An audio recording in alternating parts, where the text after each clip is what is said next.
Chernikov plays the move bishop to f6, attacking the queen. Now, option number 1 for white is to play queen to h6 and repeat moves. Option number 2 for white, after bishop to f6, is to maybe play queen g4, d6, get hit, and return home. But Nezhmedinov is not that kind of player, and after the move bishop to f6, he takes the bishop. Now again, to the uninitiated, this simply looks like a giveaway of a queen for a bishop. It looks like your average triple-digit ELO game on chess.com. In some rare cases, double digits. I'm joking, that's not possible. Not as far as I know. So, the idea is that after pawn takes f6, bishop takes d4, in some very peculiar chain of events, despite being a full queen down just for 2 pieces, black's position is actually pretty terrible. Why? Strategic weakness. The knight will plant itself on d5, pressuring f6, and because black does not have an operator on the dark squares, with the exception of the queen, you are not going to combat a knight and bishop together, fighting for these dark squares around the king. An absolutely beautiful strategic concept. Now in the game, Chernikov gave away his knight first. He wanted to play knight takes like this, because now at least Rashid's knight is gone, but Rashid just moves the knight right back.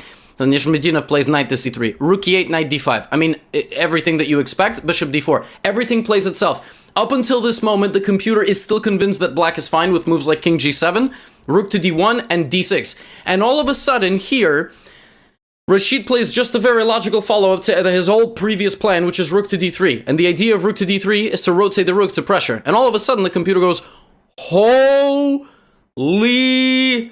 oh, yeah, this is really bad. Because you just cannot defend anything. Like, his position is absolutely paralyzed because of the outpost concept and the rotation of the rook.